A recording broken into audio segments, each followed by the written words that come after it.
Salut à tout le monde, j'espère que vous allez bien.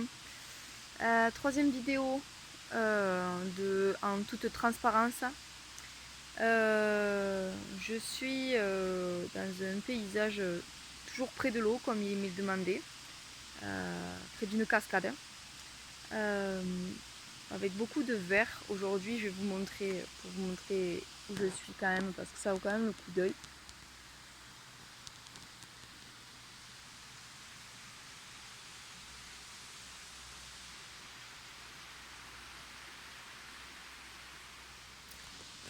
C'est très très beau par ici. Alors, troisième canalisation, 3 jours, troisième jour, troisième canalisation.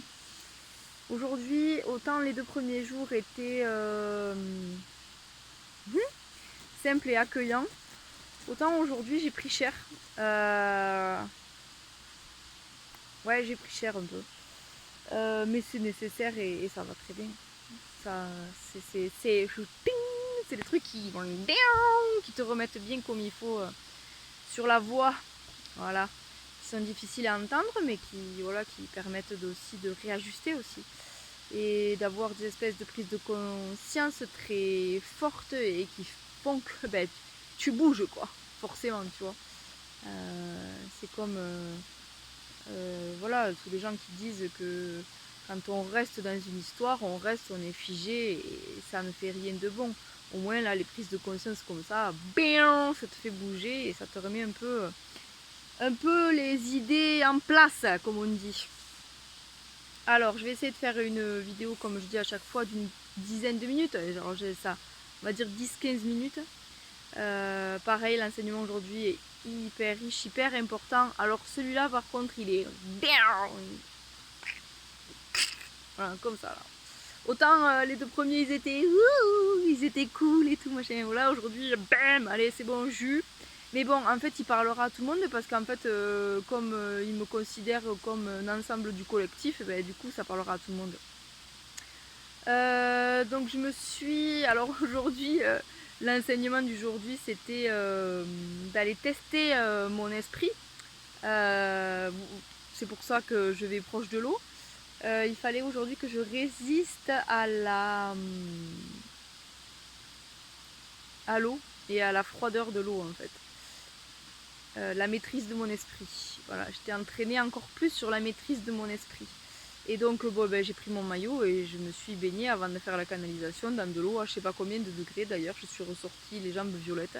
Et c'était une très belle expérience parce que là où je pensais que ce n'était pas possible, ça l'était très très facilement. Voilà.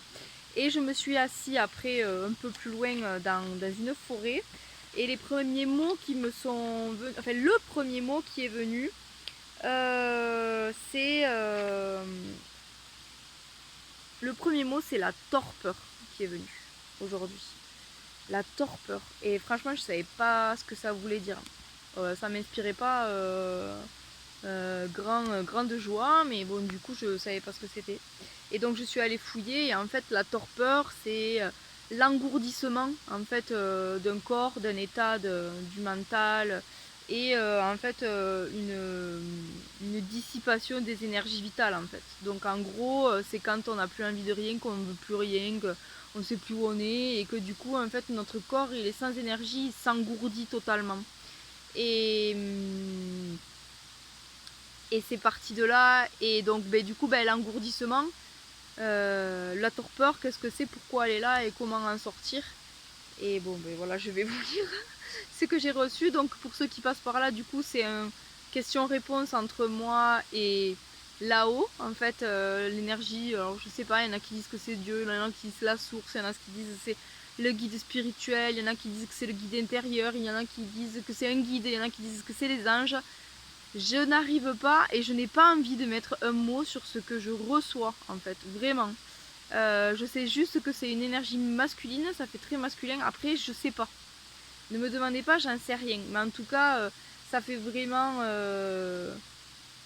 Ça me fait beaucoup de bien et ça fera beaucoup de bien à ceux qui vont l'écouter. Donc voilà, c'est suffisant. En fait.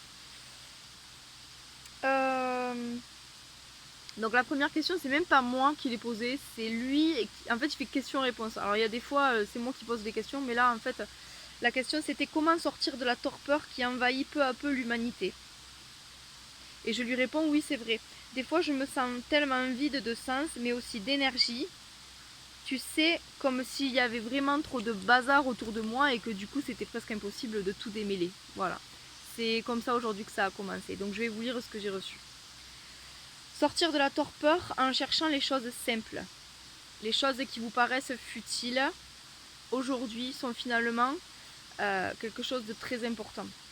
Dans la course à l'image, pour certains, grandiose, pas tous, un paysage devient beau si seulement il est instagrammable.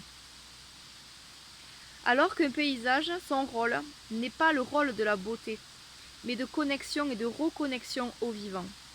La torpeur, donc la torpeur, la peur qui vous tord, c'est le ralentissement des fonctions vitales. C'est la déconnexion et c'est l'énergie coupée entre vous et entre le tout. Entre vous et le monde, entre vous et vous-même, entre vous et la vie. Et tout ce qui la constitue. Donc les autres, les animaux, les plantes, votre famille, vos amis et les amis que vous ne connaissez pas encore, les échanges futurs, les trocs de savoir et les trocs de matériel. Sortir de la torpeur, c'est laisser la vie vous traverser, tout simplement. La vie n'est pas le papier. La vie n'est pas le papier. La vie n'est pas les écrans. Le comble même de tout ce que vous croyez et commencez à faire comme vérité. En fait, là, ils m'ont envoyé direct sur les... en fait, tout ce qui est information... comment dire ce que je suis en train de faire, en fait. Hein. Tout ce qui est information passée par le magazine, les journaux, les écrans, les réseaux sociaux, etc. En fait, comme pour dire qu'on fait vérité correspondance avec l'autre à travers tous ces outils, alors que ce ne sont que des outils finalement assez vides, parce qu'il n'y a pas d'échange et de contact humain. Et là est la vraie source de sortir de la torpeur, en fait.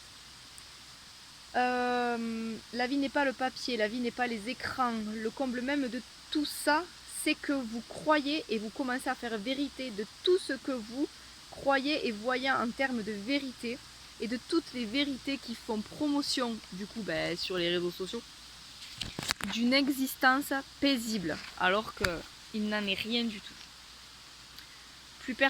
Aujourd'hui, plus personne n'est tranquille.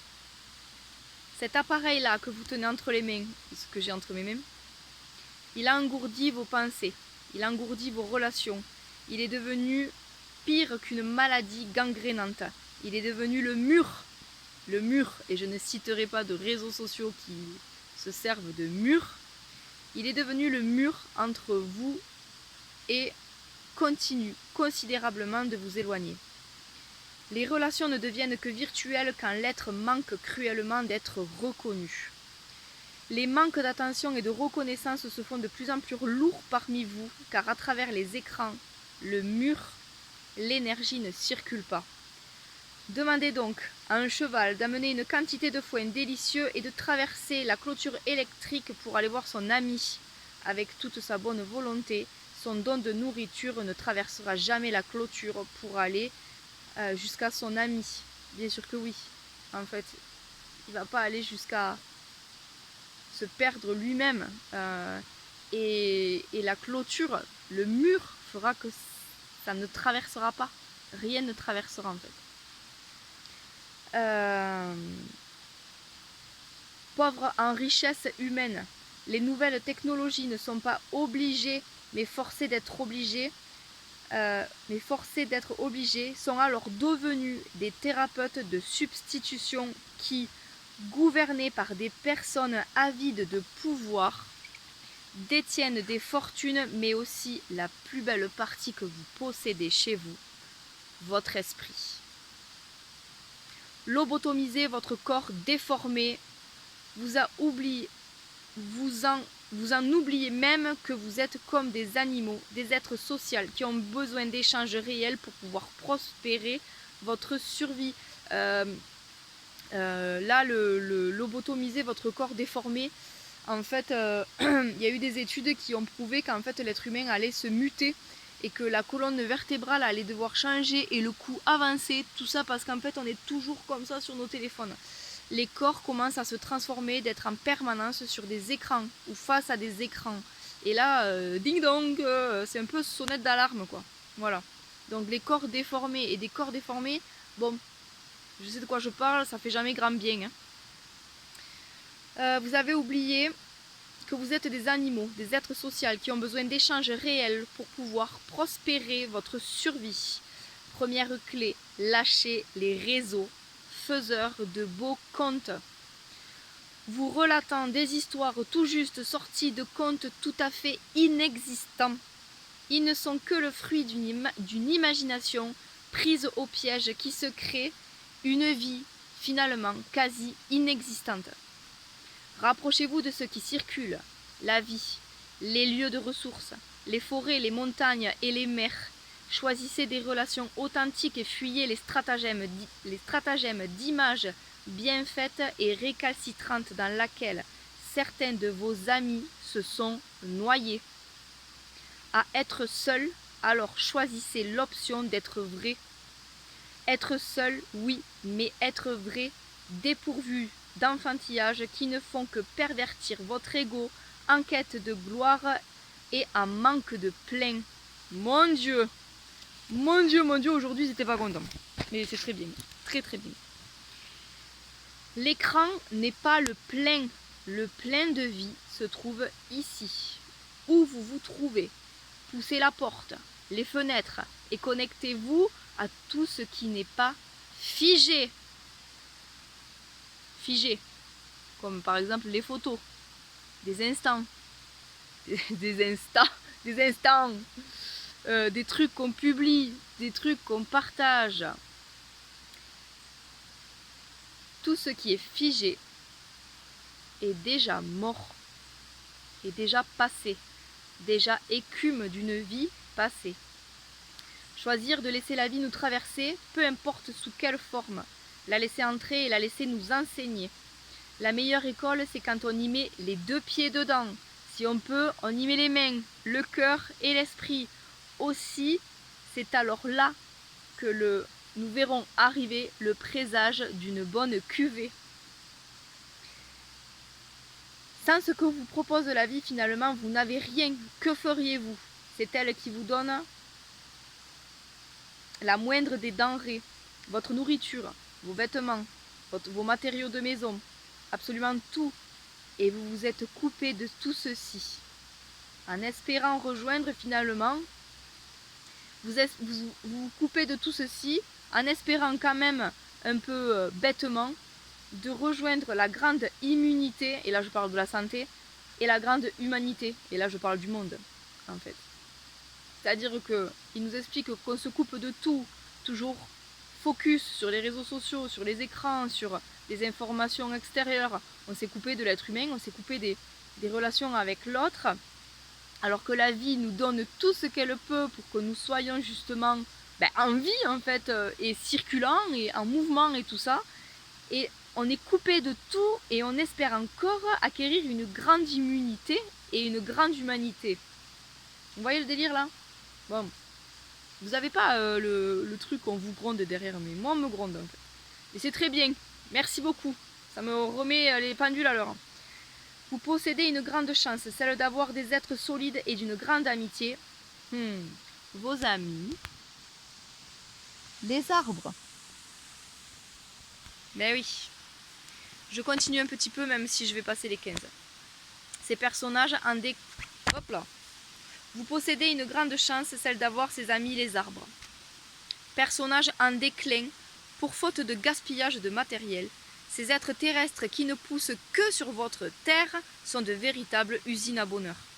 Ils possèdent à eux seuls la richesse de plusieurs écosystèmes, véritables patrons de la terre, les vrais de vrais patrons de la terre. Ils offrent l'oxygène nécessaire à la meilleure fonction de vos organes fonctionnels.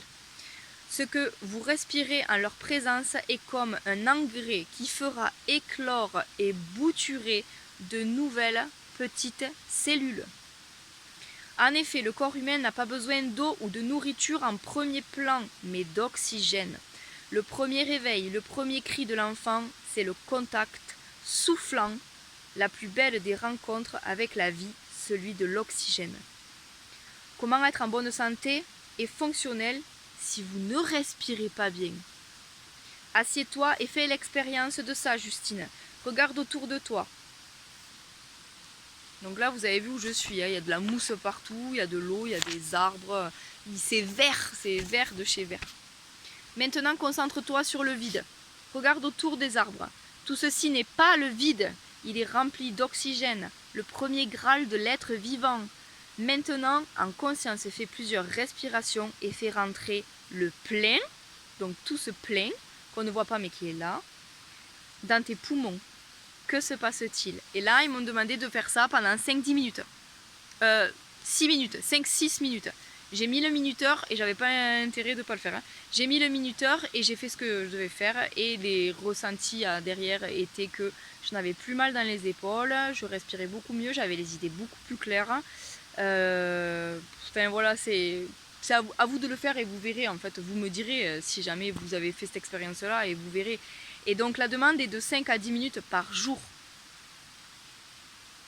Et pourtant, ce n'était finalement que 5 minutes sur ton minuteur. Et si finalement les maux psychiques et physiques de l'être humain n'étaient qu'un manque d'oxygène? Penses-tu qu'une personne ne respirant que les effluves d'un bureau, d'une salle de sport, d'une start-up peut être en bonne santé? Ou enfermé chez lui avec pour seule connexion les murs de sa maison et les murs défilants des réseaux sociaux? Allez, bum!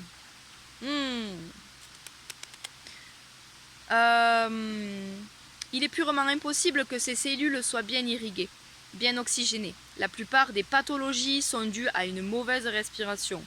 Et donc, envers et contre tout, une entrée fracassante et inévitable de la torpeur. La revoilà. 5 minutes par jour ou 10 minutes au plus et les effets seront considérables sur le mieux-être de nos chers terriens. L'idée même de ne pas respirer ou de mal respirer nous est impossible à comprendre pour nous. C'est le premier manque de lien que vous avez avec l'extérieur, celui qui meurtrit et flétrit votre organisme, l'entrée de la vie par l'oxygène dans vos cellules, cellules qui constituent tout votre corps. Sortir de la torpeur aussi par le mouvement. Et ça fera une prochaine vidéo. Ok. Donc voilà, j'ai pris un peu... Et aujourd'hui, encore que je vous lis pas tout. Parce que du coup, il y a plusieurs pages derrière. Mais la canalisation, quand même, je vais vous lire à la fin. C'est que... Alors attendez. Bon, c'est assez tranchant, mais bon. Qu'importe la fréquence de votre lien, qu'importe la fréquence de votre lien avec l'extérieur, se couper de toute forme de vie et d'échange revient à comme vouloir mourir. Voilà, bien sûr. Merci de m'avoir écouté, je vous embrasse. On se dit à la prochaine vidéo. Ciao, ciao, bisous.